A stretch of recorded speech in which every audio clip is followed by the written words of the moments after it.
독일 교통 전문가의 발언에 전 세계가 충격에 빠졌습니다. 독일, 이젠 자존심을 내려놓고 한국을 배워야 합니다. 자동차를 최초로 발명한 나라. 독일에서 온 그녀는 처음엔 한국 도로를 보고 비웃었습니다. 한국 도로는 유치원인가? 그런데 단 3분 만에 모든 게 바뀌었습니다. 최첨단 독일제 내비게이션이 먹통이 된 순간 그녀가 목격한 것은 상상을 초월했습니다. 외국인 운전자들이 마법 같다고 부르는 그것, 사고율 80% 급감의 비밀, 유럽 언론이 21세기 최고의 교통혁신이라 극찬한 바로 그것. 이 사건 직후 독일은 물론 프랑스, 영국, 이탈리아까지 유럽 주요국들이 앞다퉈 한국행 비행기에 올랐습니다. 우리가 150년간 놓치고 있던 게 있었다. 지금 이 순간에도 유럽 곳곳에서 한국식 도로가 깔리고 있는데요. 대체 그날 밤 서울 도로에서 무슨 일이 벌어진 걸까요? 저는 라나 폰 슈타인베르크, 독일 연방교통부 수석 엔지니어입니다. 우리 가문은 3대째 독일 도로를 설계해왔고 저는 그 전통의 정점에 서 있었죠. 미넨 공과대학에서 박사학위를 받고 아우토반 설계에 20년을 바쳤습니다. 한국이요? 정말 가야만 하나요? 2024년 9월 상사인 헬무트 디렉터가 한국 출장을 지시했을 때 저는 거의 모욕감을 느꼈습니다. 라나, 국제협력 차원이야. 일주일만 참고 다녀와. 한국도 나름 발전했다고 하니까. 헬무트는 어깨를 으쓱하며 대수롭지 않게 말했지만 저에게는 시간 낭비처럼 느껴졌어요. 한국? 도로 기술에서 독일을 따라올 나라가 어디 있다고? 우리는 아우토반의 나라, 벤츠와 BMW의 나라인데 사실 저는 한국에 대해 아는 게 거의 없었어요. 삼성 갤럭시, K-팝, 김치 정도? 하지만 도로 기술에 있어서는 독일이 절대적이라고 믿었죠. 우리 할아버지는 아우토반을 설계하셨고 아버지는 통일 후 동독 지역 고속도로를 현대화하셨어요. 그리고 저는 그 유산을 이어받아 유럽 최고의 도로를 만들고 있었죠. 출발 전날 저는 동료들과 미넨의 유명한 맥주집에서 저녁을 먹었어요. 라나, 한국 가서 뭐 볼 게 있겠어? 그냥 관광이나 하고 와. 마티아스가 비웃으며 말했죠. 그는 포르쉐 본사와 함께 도로 안전 시스템을 개발하는 팀의 리더였어요. 맞아. 아시아 도로는 보나마나 혼잡하고 무질서할 거야. 규칙도 없고 잉그리드도 거들었어요. 그녀는 교통 신호 체계 전문가였죠. 일주일이면 충분해. 형식적으로 둘러보고 우리 시스템이 얼마나 우수한지 확인하고 오는 거지. 저도 그들의 말에 동의했어요. 사실 이미 보고서의 결론도 머릿속에 정리되어 있었죠. 독일 시스템의 우수성 재확인 뭐 이런 식으로. 저는 BMW 본사가 있는 미넨에서 태어나 자랐습니다. 우리 집 거실 창문에서는 BMW 본사 건물이 보였고 매일 아침 출근길에는 최신 모델들이 테스트 주행을 하는 모습을 볼 수 있었어요. 독일 자동차와 독일 도로는 제 삶의 전부였죠. 아우토반은 단순한 도로가 아니에요. 그것은 독일 정신의 상징입니다. 질서, 효율성, 그리고 완벽함. 속도 제한이 없는 구간에서 시속 300km로 달려도 안전한 이유는 우리의 설계가 완벽하기 때문이죠. 비행기에 오르면서도 저는 여전히 오만했어요. 이코노미 클래스 좌석에 앉으면서 투덜거렸죠. 최소한 비즈니스 클래스는 태워줘야 하는 거 아냐? 독일 연방정부 대표로 가는 건데 12시간의 비행은 정말 고문이었어요. 기내식도 입에 맞지 않았고 옆자리 한국인 승객이 계속 김치 냄새 나는 뭔가를 먹는 바람에 머리가 아팠죠. 빨리 끝내고 돌아가자. 독일이 그립다. 인천공항에 도착했을 때는 이미 피로와 짜증이 극에 달해 있었어요. 입국 심사를 기다리면서도 계속 시계만 봤죠. 공항은 예상외로 현대적이었어요. 깨끗하고 효율적이었죠. 하지만 그게 뭐 대수겠어요? 공항 하나 잘 지었다고 도로 기술이 뛰어난 건 아니니까. 수화물을 찾고 렌터카 업체로 향했습니다. 최소한 독일 차를 운전하면서 이 낯선 나라를 견뎌야겠다고 생각했죠. 안녕하세요. 무엇을 도와드릴까요? 카운터 직원이 영어로 물었어요. 발음이 좀 이상했지만 알아들을 만했죠. 차를 빌리려고 합니다. 현대나 기아 같은 한국 차는 절대 안 돼요. 독일 차 있나요? 직원이 당황한 표정을 지었어요. 독일 차요? 벤츠 E클래스가 있습니다만. 그거면 됐어요. 열쇠 주세요. 최소한의 위안이었죠. 한국 차를 운전한다는 건 상상도 하기 싫었으니까. 주차장에서 검은색 벤츠를 찾았어요. 최신 모델이었고 내비게이션 시스템도 최고 사양이었죠. 시동을 걸고 한국어로 내비게이션을 설정했어요. 독일어로 하면 한국 지명을 제대로 안내하지 못할 것 같아서였죠. 자, 이제 서울로 가보자. 과연 얼마나 엉망인지 확인해보지. 하지만 공항을 나서자마자 저는 경악했습니다. 도로 바닥이 온통 색칠되어 있었어요. 파란색, 초록색, 노란색, 심지어 분홍색까지. 이게 뭐야? 유치원이야? 어린애들 놀이터야? 저는 혼자 코웃음을 쳤습니다. 독일 아우토반은 단순하고 명확해요. 흰색 실선, 점선, 그리고 노란색 중앙선. 그것만으로 충분합니다. 운전자가 규칙을 알고 지키면 되는 거죠. 하지만 한국은 도로를 마치 장난감처럼 만들어 놨더군요. 더 황당한 건 색깔들이 계속 이어진다는 거였어요. 파란색 선이 공항에서 시작해서 어디론가 계속 이어지고, 초록색은 다른 방향으로, 노란색은 또 다른 방향으로. 대체 이게 무슨 의미야? 운전자들을 바보 취급하는 건가? 서울로 향하는 고속도로를 달리면서 계속 고개를 저었습니다. 독일에서는 표지판만으로도 충분한데 왜 이렇게 복잡하게 만들어놨을까? 게다가 도로 위에는 한글로 된 표시들이 가득했어요.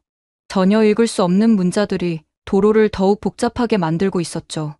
이런 원시적인 방법으로 교통을 통제하려 하다니. 역시 아시아 국가는 한계가 있어.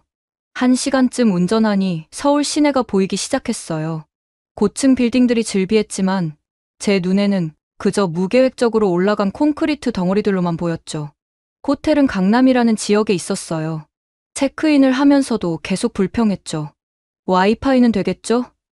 그리고 방에 커피 머신은 있나요? 진짜 커피 말이에요. 인스턴트 말고.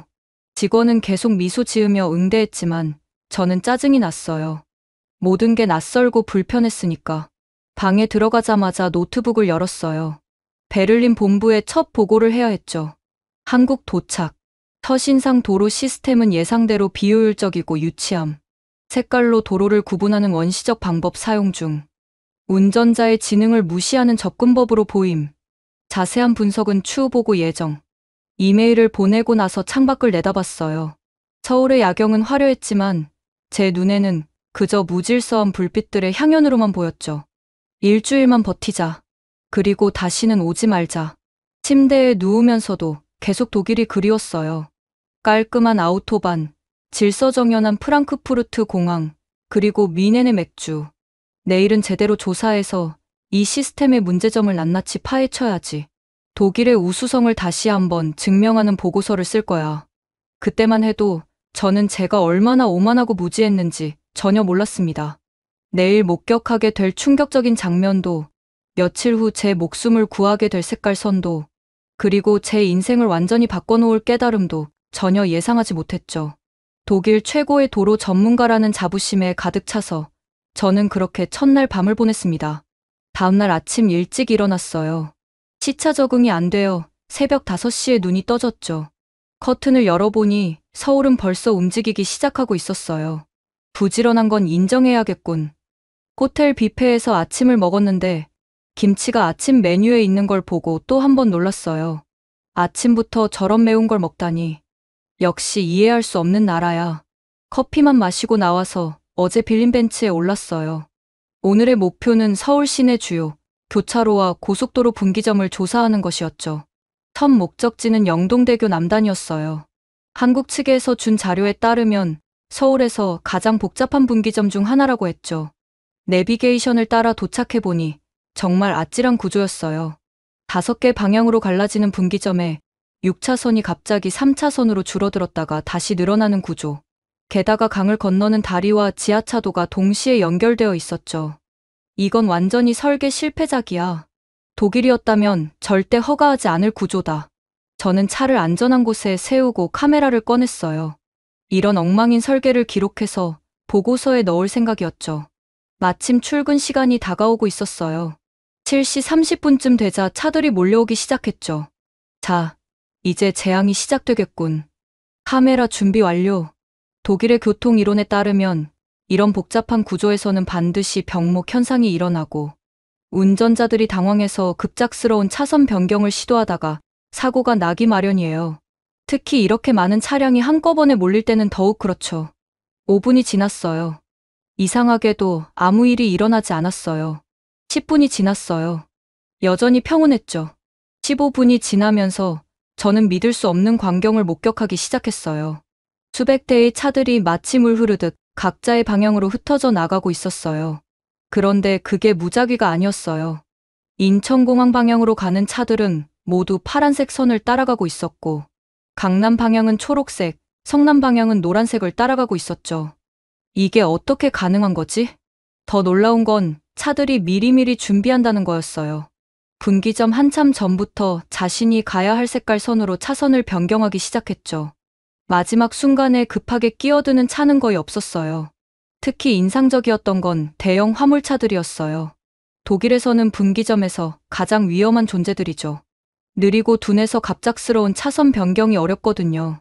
그런데 여기서는 화물차들이 모두 오렌지색 선을 따라 가장 바깥쪽 차선으로 일찌감치 이동해 있었어요. 저 운전자들이 모두 특별 훈련을 받은 건가? 아니면 한국인들이 특별히 운전을 잘하는 건가? 계속 관찰하다 보니 패턴이 보이기 시작했어요. 색깔 유도선이 단순히 방향만 알려주는 게 아니었어요. 분기점 1km 전부터 점진적으로 나타나기 시작해서 운전자들에게 충분한 준비 시간을 주고 있었죠. 예를 들어 파란색 선은 처음에는 점선으로 시작해서 분기점에 가까워질수록 실선이 되고 폭도 넓어졌어요. 마치 이제 준비하세요. 곧 갈라집니다라고 말하는 것 같았죠. 30분 동안 관찰했는데 단 한 건의 사고도 없었어요. 급정거조차 거의 없었고 경적 소리도 들리지 않았죠. 이건 말이 안 돼. 뭔가 속임수가 있을 거야. 저는 다른 지점으로 이동했어요. 강남역 근처의 복잡한 교차로였죠. 여기는 지하철역과 버스 정류장이 함께 있어서 보행자도 많고 버스들이 계속 끼어들어야 하는 구조였어요. 독일 같으면 이런 곳은 교통지옥이 되기 십상이죠. 하지만 여기서도 마찬가지였어요. 신호가 바뀔 때마다 수십 대의 차들이 각자의 색깔을 따라 정확히 목적지 방향으로 흩어져 나갔어요. 특히 놀라웠던 건 버스들이었어요. 버스 전용 차로가 주황색으로 표시되어 있었는데 일반 차들이 그 차로를 철저히 비켜주고 있었죠. 독일에서는 버스 차로를 침범하는 차들 때문에 항상 문제인데 말이에요. 점심시간 무렵 저는 더 복잡한 곳으로 갔어요. 고속도로 나들목이 4개나 연결된 대형 분기점이었죠. 여기서는 분명히 문제가 있을 거야. 하지만 오히려 더 놀라운 광경이 펼쳐졌어요. 각 나들목마다 다른 색깔이 배정되어 있었고 차들은 마치 춤을 추듯 자연스럽게 각자의 길로 흩어졌어요. 심지어 길을 잘못 든 차들을 위한 배려도 있었어요. 잘못된 색깔 선을 따라가다가도 특정 지점에서 점선으로 된 연결 통로가 있어서 다시 원하는 방향으로 갈 수 있게 되어 있었죠. 이건 천재적이야. 저도 모르게 감탄사가 나왔어요. 하지만 곧 정신을 차렸죠. 아니야. 이건 그저 우연의 일치일 뿐이야. 독일 운전자들은 이런 유치한 색깔 없이도 더 잘한다고. 하지만 마음 한구석에서는 의문이 자라나고 있었어요. 정말 우연일까? 정말 이 시스템이 효과가 없는 걸까? 오후에는 시내 곳곳을 더 둘러봤어요. 학교 앞, 병원 앞, 대형 쇼핑몰 앞. 어디를 가든 색깔 유도선이 있었고 그것들은 각각 다른 의미를 담고 있었어요. 학교 앞은 노란색으로 서행구역을 표시하고 병원 앞은 흰색으로 정숙구역을, 쇼핑몰은 다양한 색깔로 주차장 입구를 구분하고 있었죠. 저녁 무렵 호텔로 돌아오면서 저는 혼란스러웠어요. 제가 믿어왔던 독일식 시스템과는 완전히 다른 접근이었지만 분명히 효과가 있어 보였거든요. 하지만 이건 너무 단순해. 진정한 선진 시스템은 더 복잡하고 정교해야 하는 거 아냐? 그날 밤 저는 보고서를 쓰려다가 멈췄어요. 뭐라고 써야 할지 모르겠더라고요. 분명 비판하려고 했는데 비판할 거리가 마땅치 않았어요. 대신 인터넷으로 한국 교통사고 통계를 찾아봤어요. 이건 분명 조작된 수치일 거야. 하지만 여러 국제기구의 검증 자료들도 똑같은 결과를 보여주고 있었어요. 한국의 복잡한 도심 교차로 사고율이 유럽 주요 도시들보다 현저히 낮았죠. 특히 색깔 유도선 설치 전후를 비교한 자료를 보고는 할 말을 잃었어요. 평균 40%의 사고 감소율, 일부 구간은 50%가 넘었죠. 뭔가 내가 놓치고 있는 게 있는 건가? 침대에 누워서도 낮에 본 광경들이 계속 떠올랐어요. 물 흐르듯 움직이던 차들, 서로 배려하며 차선을 바꾸던 모습들. 그리고 무엇보다 단 한 건의 사고도 목격하지 못했다는 사실이. 내일은 좀 더 자세히 봐야겠어. 분명 약점이 있을 거야. 하지만 제 마음 깊은 곳에서는 이미 균열이 시작되고 있었어요. 평생 믿어왔던 독일식 시스템의 절대성이 처음으로 흔들리기 시작한 거죠. 그날 밤, 저는 잠을 이룰 수 없었어요. 낮에 본 광경이 계속 머릿속을 맴돌았죠. 새벽 2시가 되자 더 이상 참을 수 없어서 노트북을 열었어요. 제대로 분석해보자. 분명 어딘가에 약점이 있을 거야. 저는 한국도로공사 홈페이지에 들어가서 자료를 다운로드하기 시작했어요. 색깔 유도선 시스템에 대한 기술 문서, 설치 가이드라인, 효과 분석 보고서. 모든 걸 꼼꼼히 읽었죠. 놀랍게도 자료들은 매우 체계적이었어요. 각 색깔의 의미, 설치 간격, 명도와 채도 기준, 야간 시인성을 위한 형광 물질 배합. 단순해 보였던 시스템 뒤에는 치밀한 연구가 있었던 거예요. 그래도 이건 임시방편이야. 진짜 해결책은 아니지. 새벽 4시쯤 저는 독일 동료들과 화상회의를 하기로 했어요. 베를린은 저녁 9시니까 모두 집에 있을 시간이었죠. 라나, 얼굴이 왜 그래? 한국 음식이 안 맞아? 화면에 나타난 크리스토프가 걱정스럽게 물었어요. 그는 제 대학 동기이자 가장 친한 동료였죠. 크리스토프, 이상한 일이 있어. 한국 도로 시스템이 생각보다. 저는 낮에 본 것들을 설명하기 시작했어요. 색깔 유도선, 자연스러운 교통 흐름, 낮은 사고율. 처음에는 진지하게 듣던 크리스토프가 갑자기 웃음을 터뜨렸어요. 하, 라나, 농담도 잘하네. 색깔 따라 운전한다고? 그게 효과가 있다고? 진짜야. 내가 직접 봤다니까. 영동대교 분기점에서. 라나, 우리가 지금 뭘 개발하고 있는지 알지? 레벨 4 자율주행이야. 인공지능이 모든 걸 판단하는 시스템. 그런데 한국은 아직도 크레파스 놀이나 하고 있다고?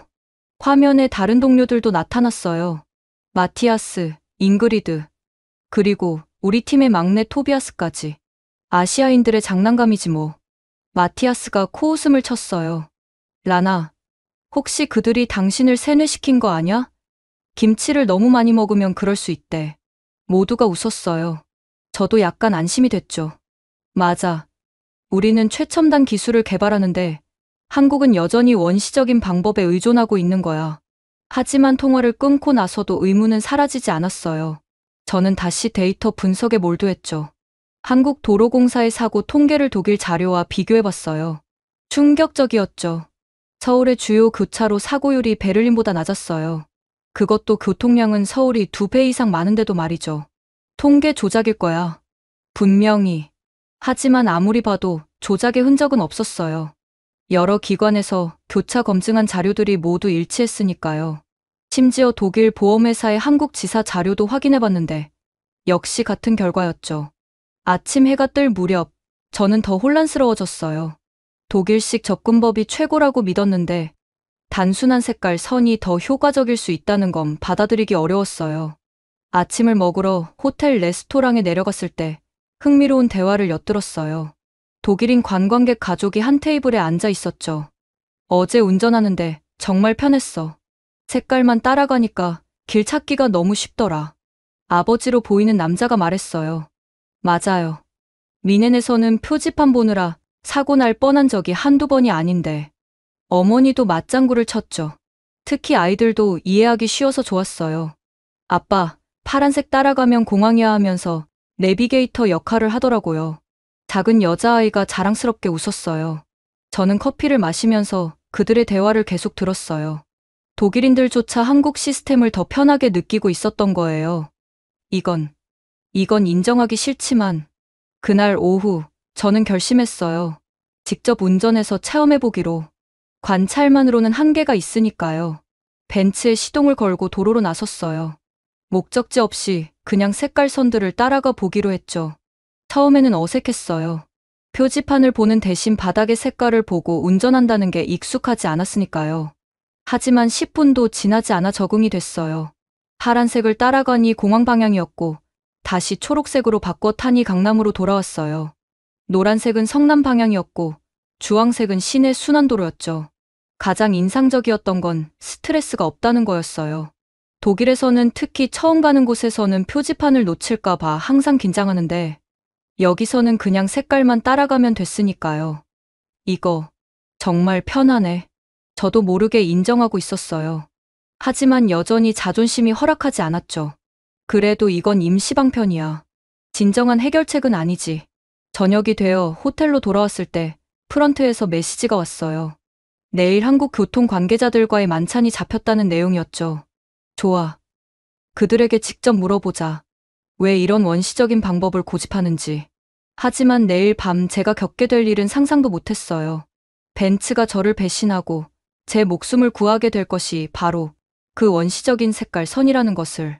금요일 저녁 6시, 저는 강남의 고급 한식당에 도착했어요.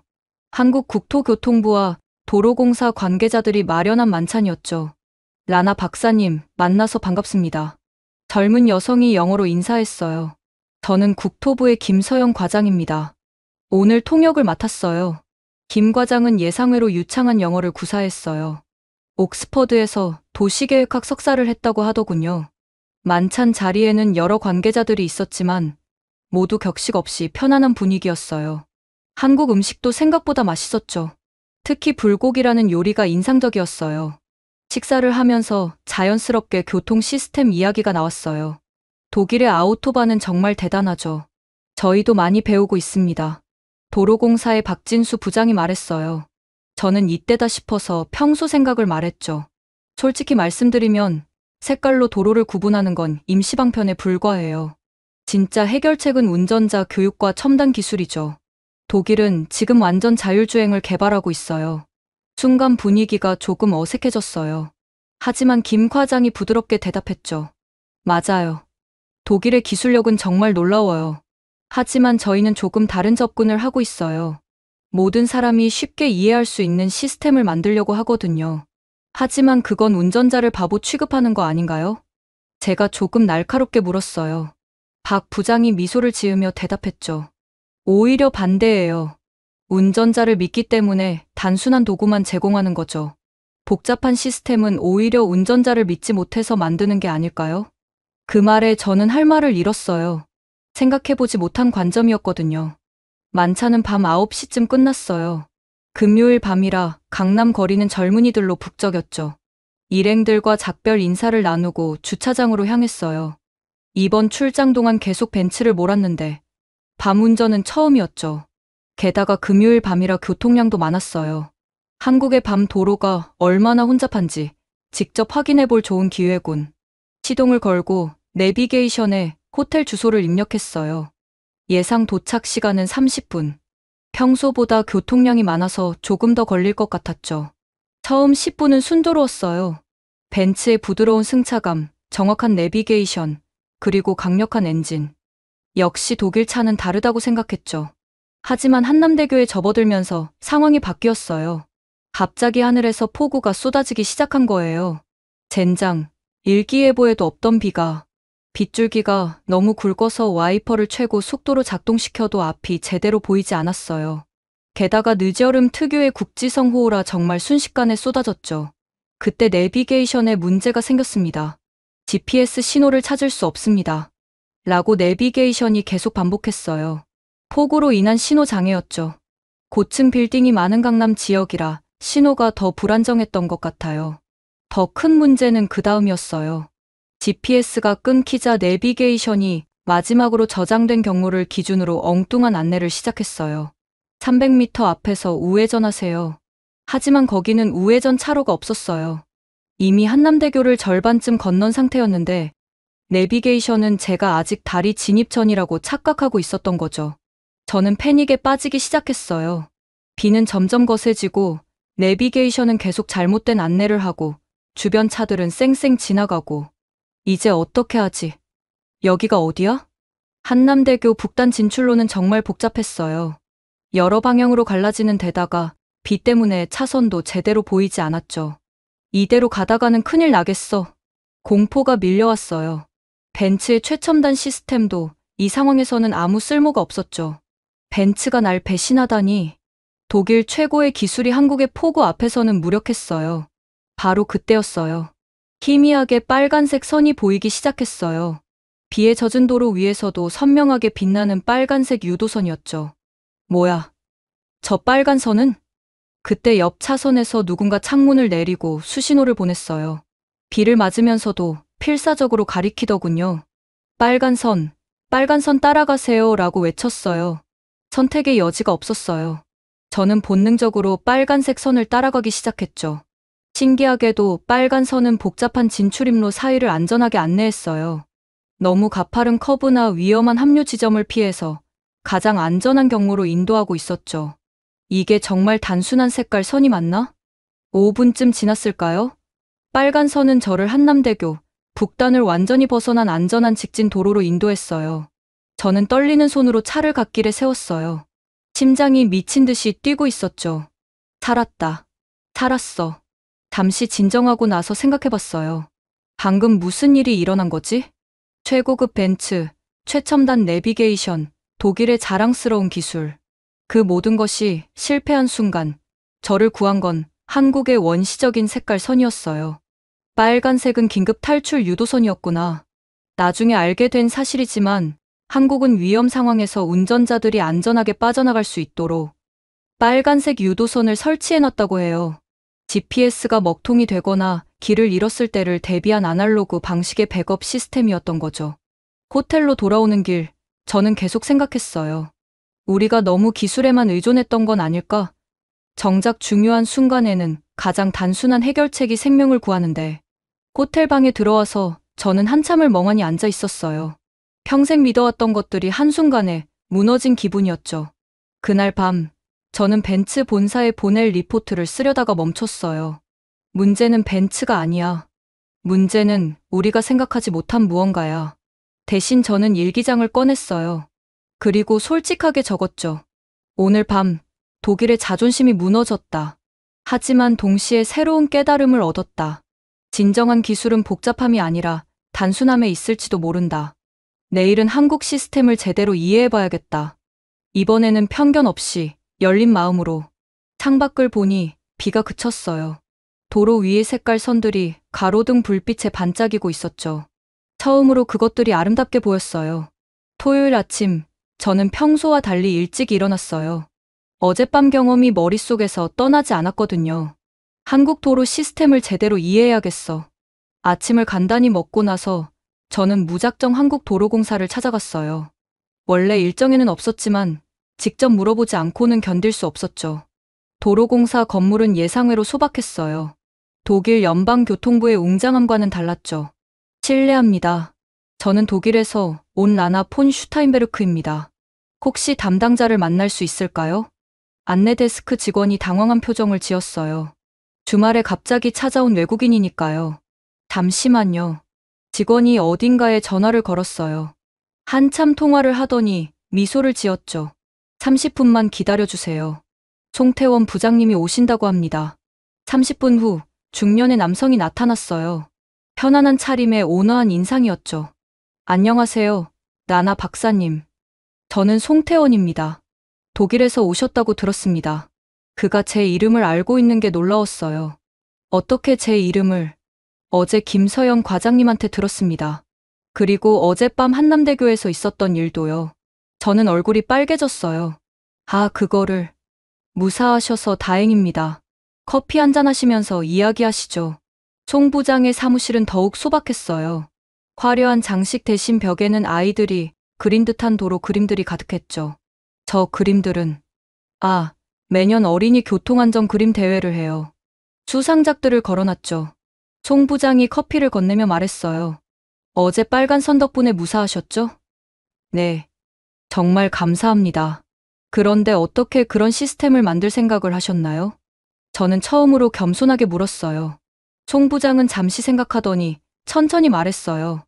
라나 박사님, 독일 분들은 운전자를 교육시키려 하시죠? 그럼요. 운전자가 규칙을 완벽히 알고 지켜야. 하지만 우리는 다릅니다. 송 부장이 저를 부드럽게 끊었어요. 우리는 운전자를 가르치지 않고 도와줍니다. 무슨 의미인가요? 도로는 시험장이 아니에요. 사람은 실수할 수 있고 길을 잃을 수도 있죠. 색깔 유도선은 그런 실수를 예방하고 실수하더라도 바로잡을 수 있게 도와주는 장치입니다.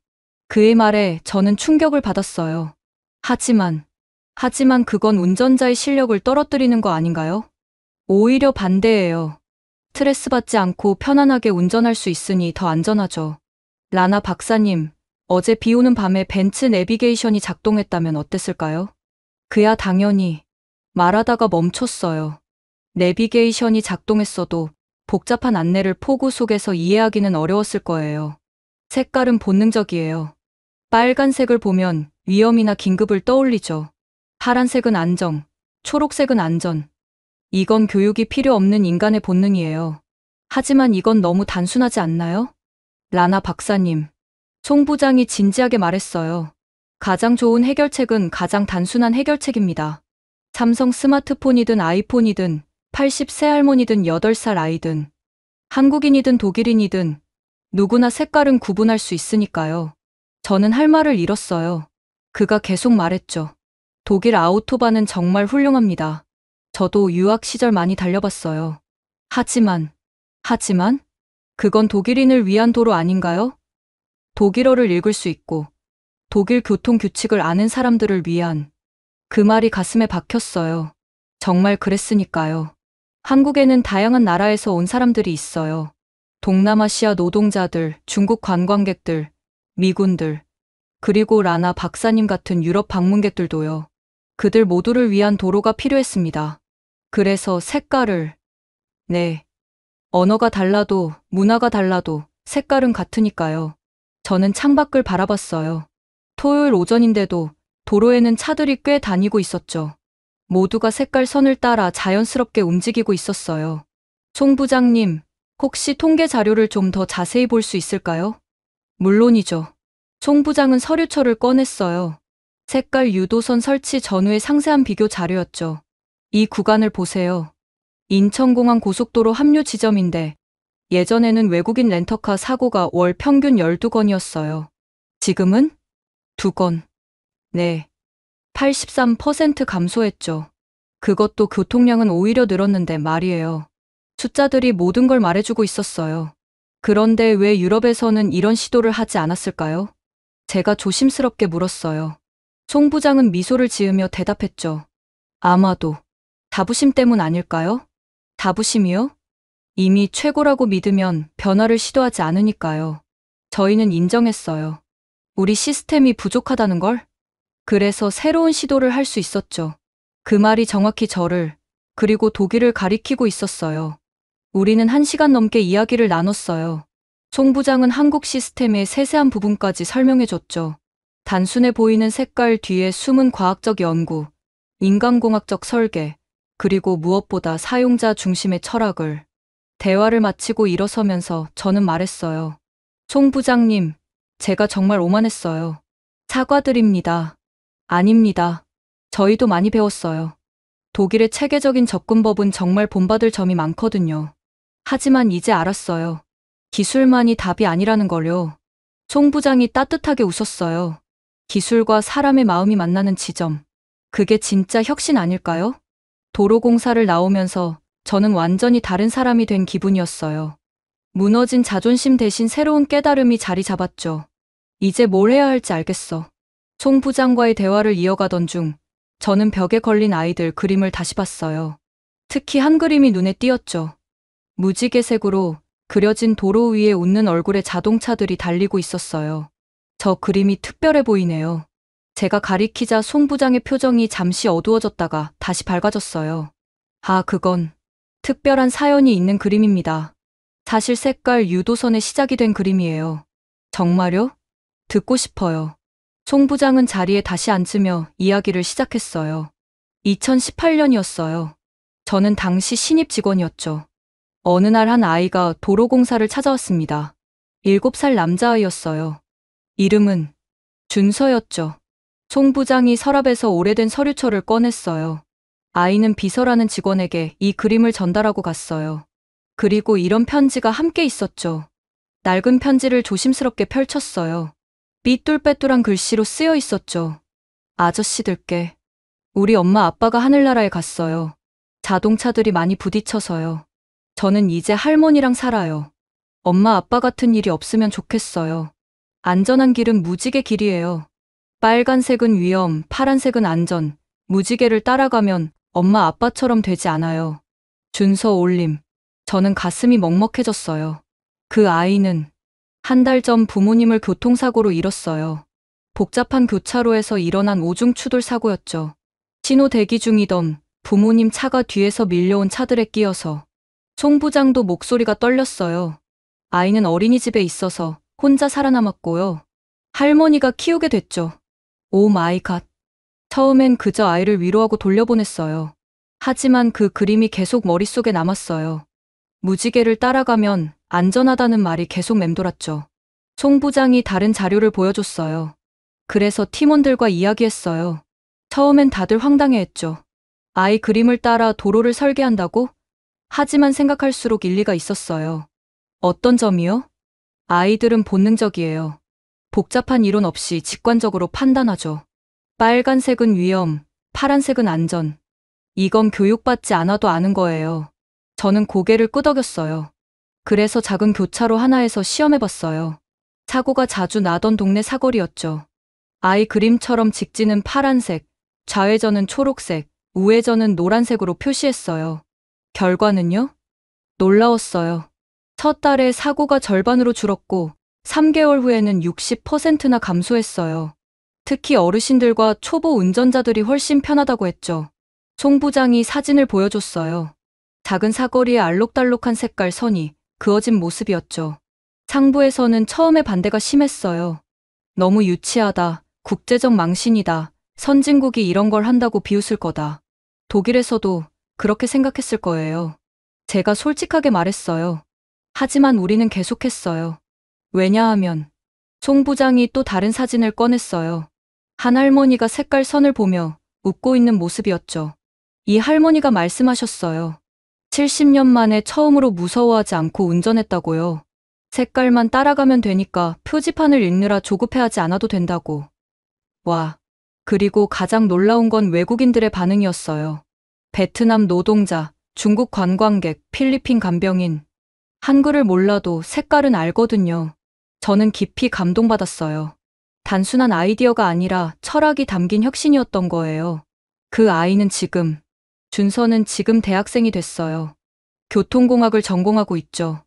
송 부장이 최근 사진을 보여줬어요. 훤칠한 청년이 색깔 유도선 앞에서 웃고 있었죠.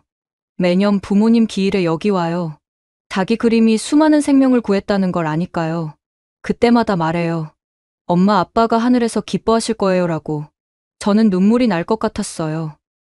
이게 진짜 혁신이네요. 라나 박사님, 혁신은 거창한 게 아니에요. 사람을 살리는 게 혁신이죠. 우리는 기술만 봤지, 사람을 보지 못했던 거예요. 그 아이가 우리에게 가르쳐 준 겁니다. 송 부장이 마지막으로 한 자료를 보여줬어요. 작년 통계입니다. 색깔 유도선 설치 후 전국적으로 교통사고, 사망자가 40% 감소했어요.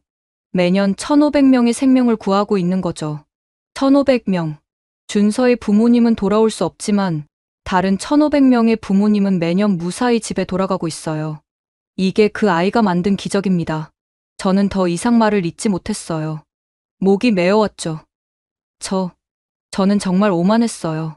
독일 기술이 최고라고만 생각했는데. 아닙니다. 독일 기술은 정말 훌륭해요. 다만 우리는 다른 해답을 찾았을 뿐입니다. 기술과 사람의 마음이 만나는 지점을요. 혹시 그 아이의 그림을 사진으로 찍어도 될까요? 독일에 꼭 보여주고 싶어요. 물론이죠. 준서도 기뻐할 겁니다.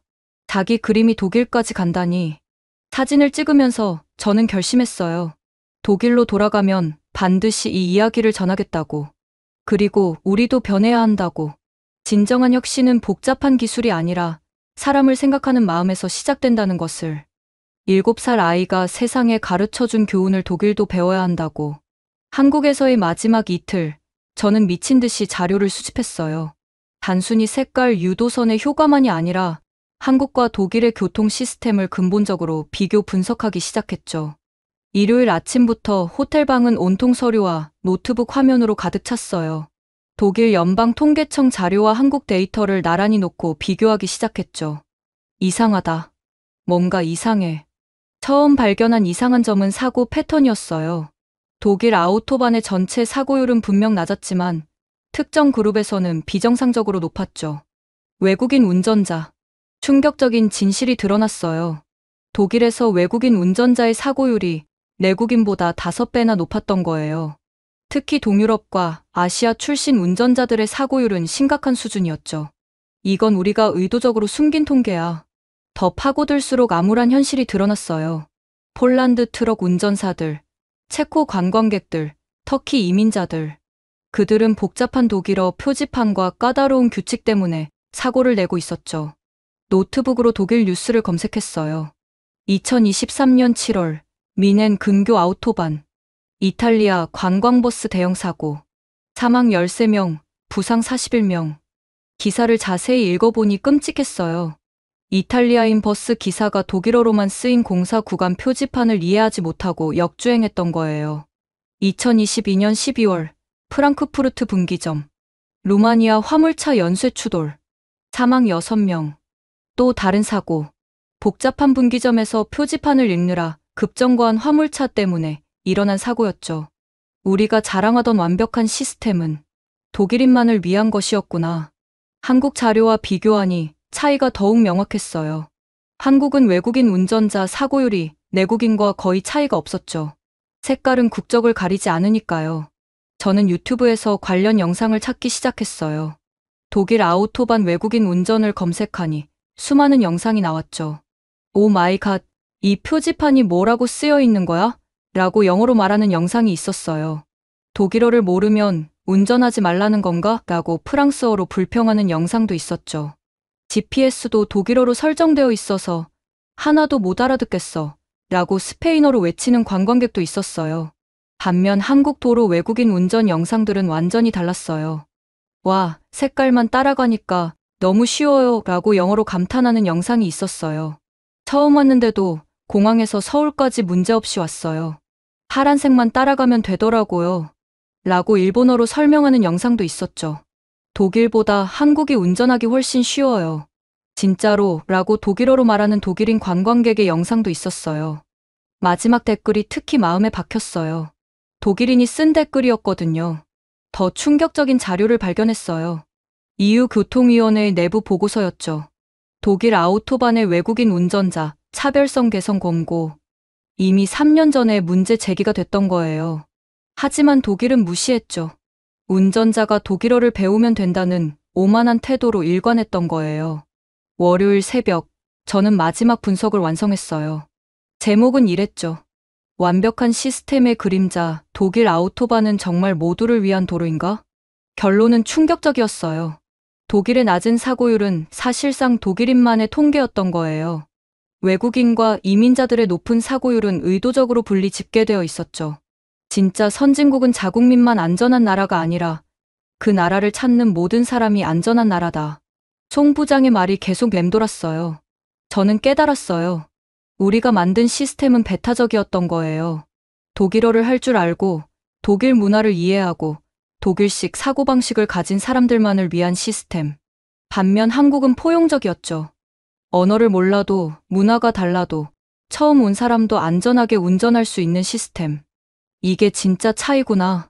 월요일 오후 인천공항으로 향하면서 저는 결심했어요. 독일을 바꿔야 해. 우리도 모두를 위한 도로를 만들어야 해. 하지만 그것이 얼마나 어려운 일인지는 독일에 돌아가서야 알게 되었죠. 비행기 안에서 저는 보고서를 다시 정리했어요. 이번에는 비판이 아니라 제안이었죠. 한국의 색깔 유도선 시스템 도입 제한, 포용적 도로 인프라를 위하여 12시간의 비행시간 동안 저는 독일을 어떻게 설득할지 전략을 짜기 시작했어요. 미넨 공항에 도착한 것은 화요일 아침이었어요. 독일 땅을 밟는 순간 묘한 기분이 들었죠. 일주일 전과는 완전히 다른 시각으로 모든 것이 보였어요.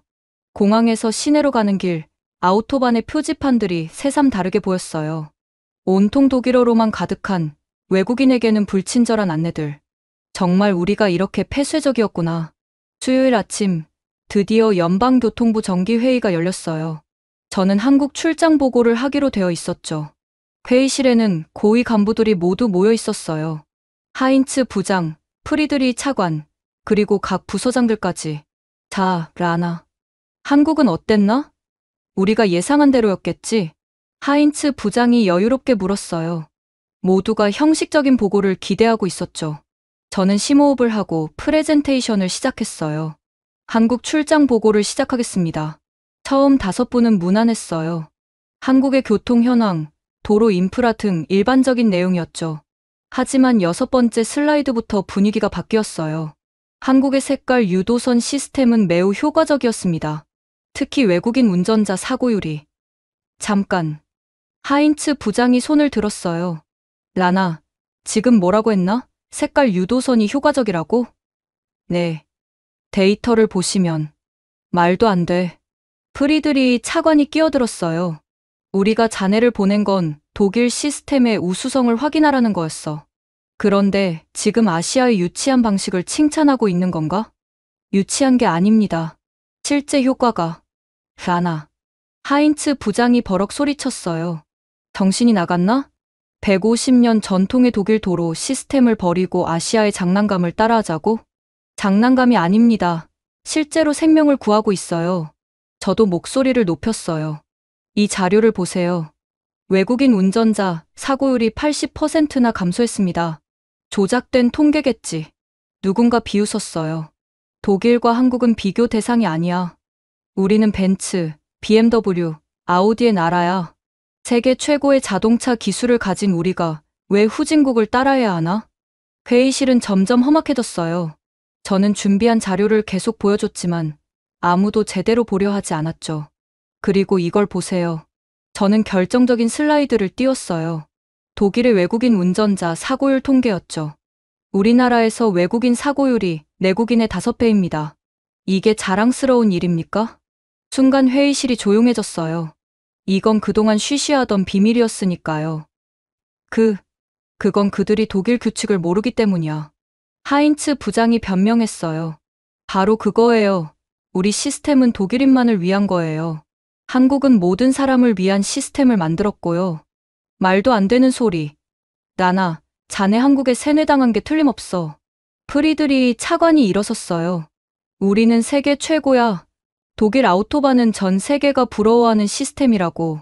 최고라고 자만하면 발전이 없습니다. 저도 일어섰어요.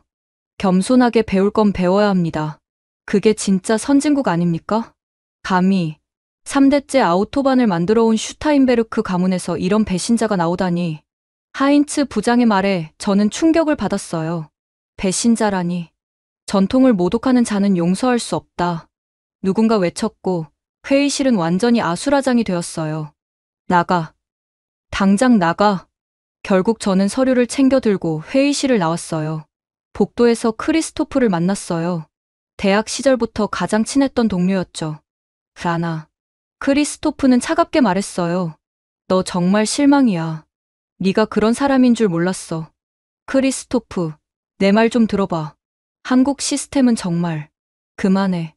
너랑은 더 이상 얘기하고 싶지 않아. 그는 돌아서서 가버렸어요. 그날부터 저는 완전히 고립됐어요. 함께 점심을 먹던 동료들도, 커피 브레이크를 함께 하던 선배들도 모두 저를 피했죠. 사무실에 혼자 앉아 있으면 수근거리는 소리가 들렸어요. 라나가 완전히 돌았대. 한국에 가서 세뇌당했나 봐. 슈타인베르크 가문의 수치야. 하지만 저는 포기할 수 없었어요. 아니, 포기하고 싶지 않았어요.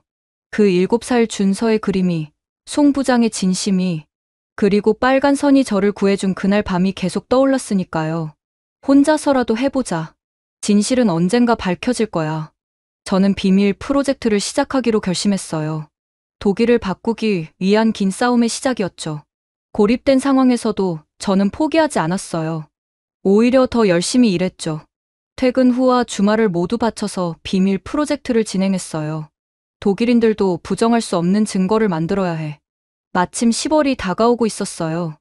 미넨의 옥토버 페스트. 전 세계에서 수백만 명의 관광객이 몰려오는 시기죠. 바로 이거야. 옥토버 페스트 기간의 교통사고를 분석하자. 저는 경찰서를 찾아다니며 자료를 모으기 시작했어요. 처음엔 비협조적이었지만 연방교통부 신분증을 보이니 마지못해 협조했죠. 2주 동안 밤을 새워가며 데이터를 분석했어요. 결과는 충격적이었죠.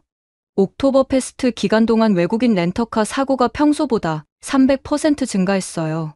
특히 아우토반 진입로와 복잡한 교차로에서 사고가 집중됐죠. 더 구체적인 증거가 필요해. 저는 소셜 미디어를 뒤지기 시작했어요. 페이스북, 인스타그램, 유튜브. 샵 독일운 전지옥 해시태그로 검색하니 수천 개의 게시물이 나왔어요. 독일 표지판 읽기 불가능. 결국 사고 냄. GPS도 독일어로만 나와서 포기. 택시 탐. 아우토반에서 길 잃고 1시간 헤맴. 공포의 경험. 반면 샵 한국도로사랑 태그의 게시물들은 정반대였어요. 색깔만 따라가면 오케이. 너무 쉬워요. 한국 운전 첫날인데 공항에서 부산까지 무사히 도착. 독일보다 한국이 100배 운전하기 쉬움. 진심. 특히 인상적인 영상을 발견했어요. 한국계 독일인 가족이 찍은 비교 영상이었죠. 여러분, 보세요. 이게 독일 아우토반입니다. 표지판 좀 보세요. 독일어를 모르면 어디로 가야 할지 전혀 모르겠죠? 다음 장면은 한국이었어요. 그런데 한국은 보세요. 파란색만 따라가면 공항이에요. 얼마나 쉬워요? 영상은 10만 뷰를 넘었고 댓글은 대부분 공감이었어요. 저는 이런 자료들을 모아서 보고서를 만들었어요. 그리고 용기를 내서 독일 언론사에 제보했죠. 처음 연락한 곳은 슈피겔 온라인이었어요. 안녕하세요. 저는 연방교통부의 라나 폰 슈타인베르크입니다. 독일 도로 시스템의 문제점에 대한 제보가 있는데요.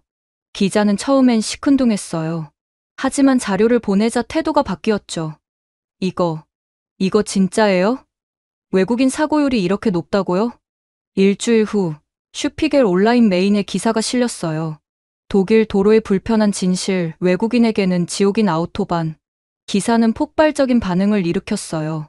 하루 만에 댓글이 1000개가 넘었죠. 드디어 누군가 이 문제를 제기했네요. 작년에 독일 운전하다가 사고 뻔했어요. 표지판이 너무 복잡해서. 한국 다녀왔는데 정말 색깔 유도선 최고였어요. 독일도 도입했으면. 여론이 들끓자 다른 언론사들도 관심을 갖기 시작했어요. ARD, 체데F 같은 공영방송에서도 다루기 시작했죠. 그리고 결정적인 순간이 왔어요. EU 교통위원회에서 공식 성명을 발표한 거예요. 독일의 교통 시스템 개선 권고안을 검토 중입니다.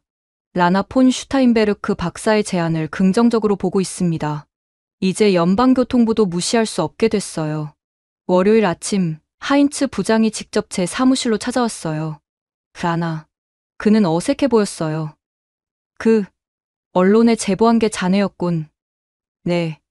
정식 경로로는 들어주지 않으셨으니까요. 자네가 옳았을지도 모르겠네. 하인츠 부장의 입에서 나온 뜻밖의 말이었어요. 사실 위에서도 압박이 들어오고 있어. 바이에른 주지사가 직접 관심을 보이고 있다네. 바이에른 주지사가요? 관광 산업 때문이야. 매년 옥토버 페스트 때 사고가 너무 많이 나거든. 상황이 급반전되고 있었어요. 그동안 저를 무시하던 동료들도 슬슬 다가오기 시작했죠. 라나, 그 한국 자료 좀 다시 볼 수 있을까? 색깔 유도선이 정말 효과가 있다고? 하지만 진짜 변화는 이제부터 시작이었어요. 2024년 12월 예상치 못한 일이 일어났어요. 바이에른 주지사 마르쿠스 제더가 직접 연방교통부를 방문한 거예요. 라나 폰 슈타인베르크 박사를 만나고 싶습니다. 회의실에서 만난 제더 주지사는 실용주의자답게 단도직입적이었어요. 박사님의 보고서를 읽었습니다. 매우 인상적이었어요. 바이에른은 관광이 주요 산업입니다. 외국인들이 안전하게 운전할 수 있어야 해요. 감사합니다, 주지사님. 미넨 잘츠부르크 구간에 시범 사업을 하면 어떨까요? 공항에서 시내, 그리고 오스트리아 국경까지. 관광객이 가장 많이 이용하는 구간이죠. 저는 믿을 수 없었어요. 드디어 기회가 온 거예요. 하지만 반대가 심할 텐데. 제가 책임지겠습니다. 바이에른의 미래를 위한 일이니까요. 소식이 알려지자 예상대로 반발이 거셌어요. 보수 단체들이 들고 일어났죠. 독일의 전통을 지켜라.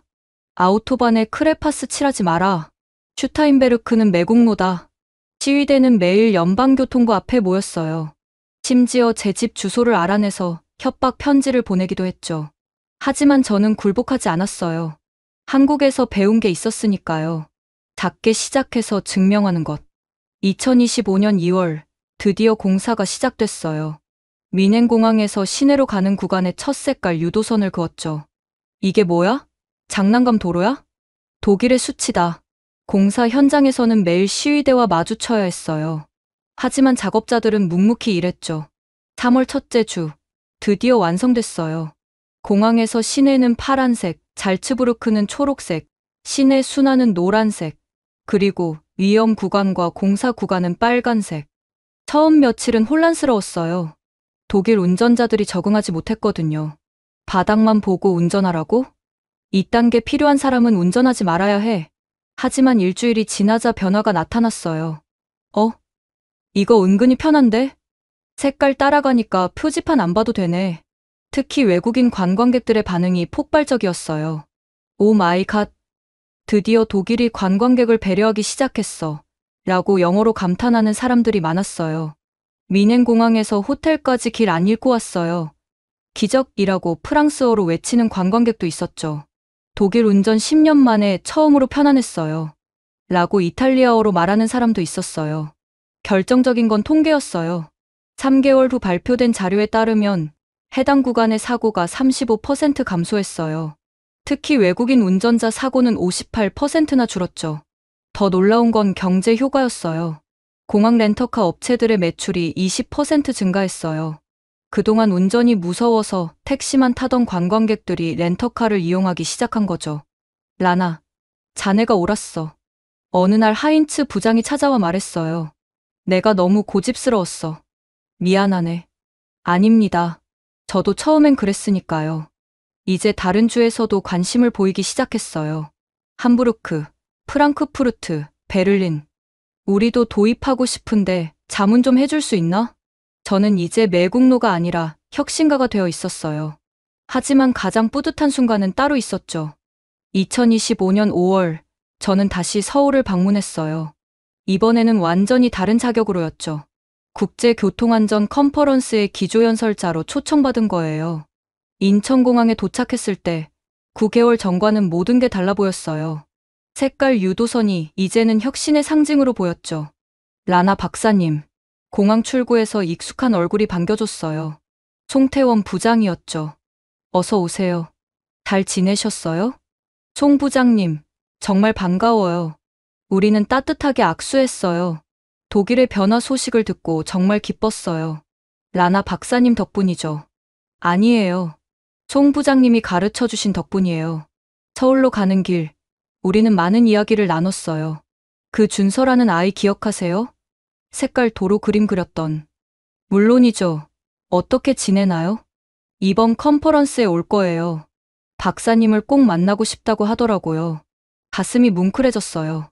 컨퍼런스 당일 대형 호텔 컨벤션 홀은 전 세계에서 온 교통 전문가들로 가득했어요. 제 차례가 되어 무대에 올랐을 때 청중석에서 한 청년이 눈에 띄었어요. 송 부장 옆에 앉은 준서였죠.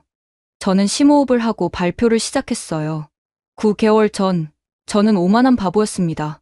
솔직한 고백으로 시작한 제 발표는 청중들의 주목을 끌었어요. 독일이 최고라고 믿었죠. 하지만 한국에서 배웠습니다. 진정한 선진국은 가장 강한 나라가 아니라 가장 배려하는 나라라는 것을. 저는 독일의 변화 과정을 상세히 설명했어요. 처음에 거부감, 시범 사업의 성공, 그리고 확산되는 변화까지. 가장 위대한 기술은 가장 복잡한 기술이 아닙니다. 모두를 위한 기술입니다. 그리고 때로는 7살 아이의 그림이 수천 명의 생명을 구할 수 있다는 것도 배웠습니다. 준서를 바라보며 말했을 때 그의 눈에 눈물이 맺혔어요. 오만함을 버리고 얻은 것들이 있습니다. 첫째, 진정한 혁신의 의미. 둘째, 겸손함의 가치.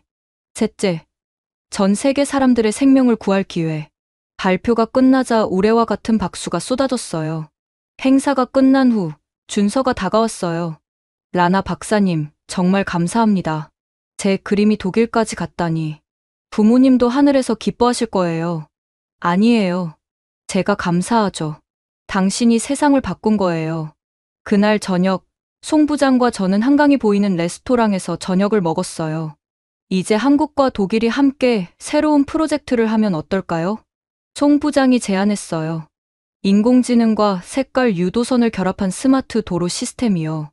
실시간으로 교통 상황에 따라 색깔이 바뀌는 훌륭한 아이디어예요.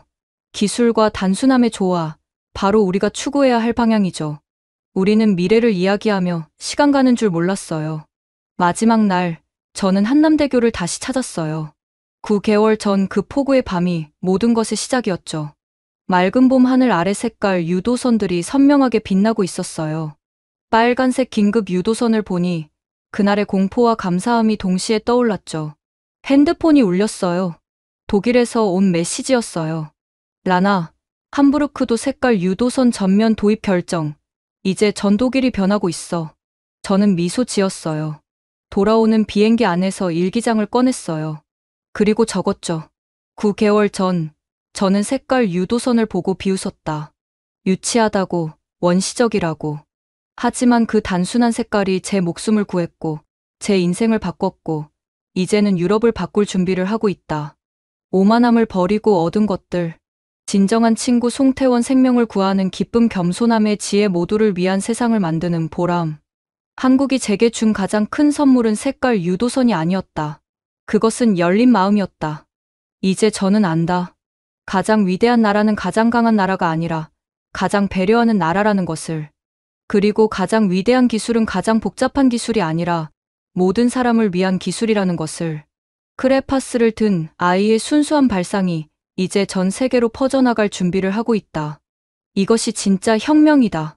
지금까지 독일 교통 전문가 라나 폰 슈타인베르크의 놀라운 이야기 어떠셨나요? 최고라는 자부심이 때로는 발전을 가로막는 장벽이 될 수 있다는 것을 보여주는 사례였습니다. 벤츠와 아우토반의 나라 독일도 결국 한국의 단순한 지혜 앞에 겸손해질 수밖에 없었죠. 작은 아이의 그림에서 시작된 한국의 혁신이 이제는 유럽의 도로를 바꿀 준비를 하고 있습니다. 진정한 선진국은 첨단 기술을 자랑하는 나라가 아니라 모든 사람을 배려하는 지혜를 가진 나라가 아닐까요? 만약 이 이야기가 감동적이었다면 좋아요와 구독 부탁드립니다. 그리고 무엇보다 공유를 부탁드려요. 한국의 작은 혁신이 세계를 바꾸고 있다는 이 놀라운 이야기를 더 많은 사람들이 알 수 있도록 널리 공유해주세요. 우리나라의 따뜻한 배려가 전 세계로 퍼져나가는 이 감동적인 이야기, 자랑스럽지 않으신가요? 여러분의 작은 공유가 또 다른 변화의 시작이 될 수 있습니다. 지금까지 코리아 원더풀이었습니다. 감사합니다.